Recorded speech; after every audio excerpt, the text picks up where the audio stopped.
അനസ് ഇബ്നു മാലിക് റളിയല്ലാഹു അൻഹു പറയുകയാണ്, സമിഅതു റസൂലല്ലാഹി സ്വല്ലല്ലാഹു അലൈഹി വസല്ലം, ഹബീബാന നബി തങ്ങളെ ഞാൻ കേട്ടു, യഖൂൽ, നബി തങ്ങൾ പറയുന്നതായി, അയ്യുമാ റജുലിൻ യഊദു മരീള, ഹബീബാന നബി തങ്ങൾ പറയുകയാണ്, ഒരു മനുഷ്യന് രോഗിയെ സന്ദർശിക്കാൻ പോയാൽ, ഒരാളെ രോഗിയെ സന്ദർശിക്കാൻ വേണ്ടി പോയാൽ, യഊദു മരീള, അയൽവാസി തലവേദന എടുത്ത് കിടക്കുകയാണ്, പോയിട്ട് കണ്ടു.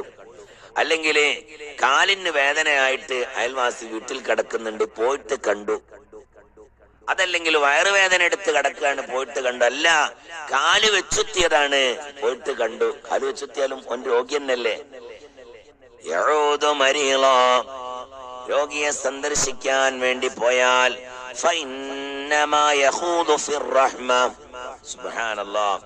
ഹബീബായ നബി സല്ലല്ലാഹു അലൈഹി വസല്ലമ തങ്ങൾ പറയുകയാണ്, അവൻ അല്ലാഹുവിന്റെ റഹ്മത്തിൽ മുങ്ങിയവനാണ്, അവൻ അല്ലാഹുവിന്റെ റഹ്മത്തിൽ മുങ്ങിയവനാണ്.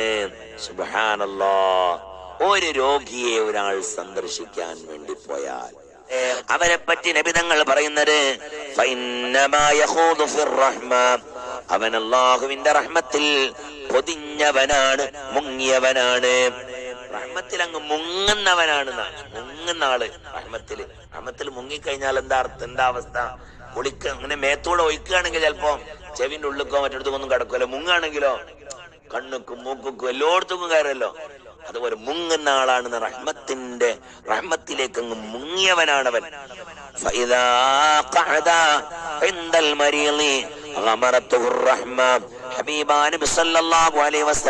തങ്ങൾ പറയുകയാണ്, എന്നിട്ട് ആ രോഗിയുടെ അരികിൽ അവിടെ ഇരിക്കുകയും ചെയ്തു കഴിഞ്ഞാൽ, എത്ര സമയമാണോ ഇരിക്കുന്നത് ആ സമയം അത്രയും അല്ലാഹുവിന്റെ റഹ്മത്ത് ഇങ്ങനെ അവനെ പൊതിയുകയും ചെയ്യുന്നതാണ്. അല്ലാഹു തൗഫീഖ് നൽകുമാറാവട്ടെ. കാണാൻ പോയാൽ തന്നെ ഫളിലാണ്, അവിടെ ഇരുന്നാലോ അതിലേറെ ഫളിലാണ്. ഇരിക്കുമ്പോ വളരെ ശ്രദ്ധിക്കണം, അയാൾക്ക് ആ രോഗിക്ക് ഇഷ്ടമുണ്ടോ ഇല്ലേ എന്ന് പരിശോധിക്കണം. മനസ്സിലായില്ലേ? സന്ദർശിക്കണ വിഷയത്തിൽ ഇഷ്ടമുണ്ടോ ഇല്ലേ എന്നുള്ളത് നോക്കണ്ട. ഹബീബാ നബി സല്ലല്ലാഹു അലൈഹി വസല്ലമ തങ്ങൾ പറയുകയാണ്, ഗമറത്തുർ റഹ്മ, അവരെ റഹ്മത്ത് കൊണ്ട് പൊതിയുന്നതാണ്. അല്ലാഹുവേ തൗഫീഖ് നൽകണേ അല്ലാഹ്, തൗഫീഖ് നൽകണേ അല്ലാഹ്. ആ സമയത്തിലാണ് ഫഖുൽതു, അനസ് ഇബ്നു മാലിക് റളിയല്ലാഹു അൻഹു പറയുന്നത്, ഞാൻ ചോദിച്ചു, യാ റസൂലല്ലാഹ്, ഹാദാ ലിസ്സഹീഹി അല്ലദീ യഊദുൽ മരീള ഫൽ മരീള മാ ലഹു. അടിപൊളി ചോദ്യമാണ്. അനസ് ഇബ്നു മാലിക് റളിയല്ലാഹു അൻഹു ചോദിക്കുക, നബിയെ, ഇതൊക്കെ ഇപ്പൊ രോഗമില്ലാത്ത ആൾക്കാർക്ക് കൊടുക്കണ ഫളലല്ലേ? രോഗമില്ലാത്ത ആളുകൾ രോഗികളെ കാണാൻ വേണ്ടി വന്നാൽ അവർക്ക് റഹ്മത്ത് കൊണ്ട് പൊതിയും, അവരെ റഹ്മത്തിൽ മുക്കുകയും ചെയ്യും. എന്നാ നബിയെ, രോഗികൾക്ക് എന്താണ് ഇതിലൂടെ ഉണ്ടാകുന്നത്? എന്താണ് നബിയെ രോഗികൾക്ക് അല്ലാഹു കൊടുക്കുന്നത്? ആ സമയത്തിൽ ഖാല, പുന്നാര നബി തങ്ങൾ പറയുകയാണ്, എന്താണ് അനസേ? തുഹത്തു അൻഹു ദുനൂബുഹു, അവന്റെ സകല പാപങ്ങളും അല്ലാഹു ഒഴിച്ചു കളയുമല്ലോ. സല്ലല്ലാഹു അലാ മുഹമ്മദ് സല്ലല്ലാഹു അലൈഹി വസല്ലം സല്ലല്ലാഹു അലാ മുഹമ്മദ് സല്ലല്ലാഹു അലൈഹി വസല്ലം. അല്ലാഹുവേ തൗഫീഖ് നൽകണേ അല്ലാഹ്, തൗഫീഖ് നൽകണേ അല്ലാഹ്, തൗഫീഖ് നൽകണേ അല്ലാഹ്. ശരിയല്ലേ? രോഗികളെ സന്ദർശിച്ചു കഴിഞ്ഞാൽ റഹ്മത്തിൽ അവനെ മുക്കും, അവിടെ ഇരുന്നു കഴിഞ്ഞാലോ റഹ്മത്ത് കൊണ്ട് അവനെ പൊതിയും. ഇത് രോഗികളെ സന്ദർശിക്കുന്നവൻ. എന്നാ രോഗികൾക്കോ അവരുടെ ദോഷങ്ങളൊക്കെ അല്ലാഹു കുഴിച്ചു കളയും. അല്ലാഹു തൗഫീഖ് നൽകട്ടെ. പോരാ, തീരുന്നില്ല. മഹാനാകുന്ന അലി റളിയല്ലാഹു അൻഹു ഉണ്ടല്ലോ, നബി തങ്ങളുടെ മരുമകനായ, അന മദീനത്തുൽ ഇൽമി വ അലിയുൻ ബാബുഹാ, ഞാൻ ഇൽമിന്റെ പട്ടണമാണെങ്കിൽ അതിലേക്ക് കടന്നു വരാനുള്ള കവാടം അലിയാണ് എന്ന് പറഞ്ഞ മഹാനാകുന്ന അലി റളിയല്ലാഹു അൻഹു ഉണ്ടല്ലോ.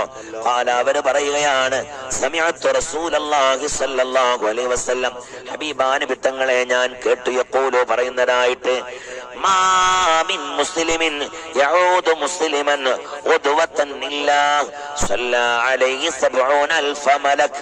സുബ്ഹാനല്ലാഹ്. ഹബീബാൻ തങ്ങൾ പറയുകയാണ്, ഒരാൾ പ്രഭാത സമയമായാൽ എല്ലാം കഴിഞ്ഞ് അവനൊരു രോഗിയെ സന്ദർശിക്കാൻ വേണ്ടി പോയി കഴിഞ്ഞാൽ ഇല്ലാ സല്ലല്ലാ അലൈഹി 70000 മലക, 70000 മാലാക്കന്മാർ അവനിക്ക് വേണ്ടി സ്വലാത്ത് ചൊല്ലുമെന്ന് റസൂലുള്ളാഹ്. وإن عادوا عشية إلا صلى عليه 70000 ملك حتى يصبح. ഹബീബാൻ തങ്ങൾ പറയുകയാണ്, അത് രാത്രിയിലാണ് നീ രാത്രിയിലാണ് നീ സന്ദർശനം നടത്തിയതെങ്കിൽ പ്രഭാത സമയം വരെ നിനക്ക് 70000 മലക്കുകൾ സ്വലാത്ത് ചൊല്ലുന്നതാണ് എന്ന് പറഞ്ഞ ദോഷം പൊറുക്കാൻ വേണ്ടി അല്ലാഹുവിനോട് ചോദിച്ചു കൊണ്ടിരിക്കുന്നതാണ്. അല്ലാഹ് പുറത്തു കൊടുക്കണേ എന്ന് പറയും. അല്ലാഹ് പോരാ തീരുന്നില്ല. വകാന ലഹു ഖരീഫുൻ ഫിൽ ജന്ന. അല്ലാഹുവിന്റെ ഹബീബാൻ തങ്ങൾ പറയുകയാണ്, അവനിക്ക് അല്ലാഹു സ്വർഗ്ഗലോകത്തിൽ ഒരു തോട്ടവും കൊടുക്കുന്നതാണ്. സല്ലല്ലാഹു അലാ മുഹമ്മദ് സല്ലല്ലാഹു അലൈഹി വസല്ലം. സ്വത്ത് ഓരിക്കണേന്റെ മുമ്പ് എന്തോ ഒരു കൂട്ടുകെട്ടേക്കും നമ്മളെന്നറിയോ. സ്വത്താണ്ട് ഓരി വെച്ചാലോ പിന്നെ ആ കൂട്ടുകെട്ടൊന്നും ഉണ്ടാവില്ല. പൊന്നാരന്റെ എണ്ണിയോ ഈ ദുന്യാവിൽ ഒരു 60 കൊല്ലം ജീവിക്കുമ്പോ ഒരു സെന്റ് സ്ഥലത്തിന് വേണ്ടി ഇത്രയും അഭിനയങ്ങൾ അഭിനയിക്കാൻ നമ്മളെ കൊണ്ട് കഴിയെങ്കിൽ നാളെ ഒരിക്കലും അവസാനിക്കാത്ത ലോകത്തിൽ ഒരു തോട്ടം ഉറപ്പാണെന്ന് പറയുമ്പോൾ എന്തുകൊണ്ട് നമുക്കിത് ചെയ്തുകൂടാ? ഒരു രോഗിയെ സന്ദർശിച്ചു കഴിഞ്ഞാൽ ലഭിക്കുന്ന ഫضൽ, അള്ളാഹു നൽകുന്ന ഫضലുകൾ ഇത്രയാണ്. അള്ളാഹുവേ നീ നൽകണേ അല്ലാ, നീ നൽകണേ അല്ലാ, അള്ളാഹുവേ നീ നൽകണേ അല്ലാ. എന്നിട്ട് ഹബീബാൻ നബി തങ്ങൾ പറയുകയാണ്, അവന്റെ അരികിൽ പോയിട്ട് ചെയ്യേണ്ട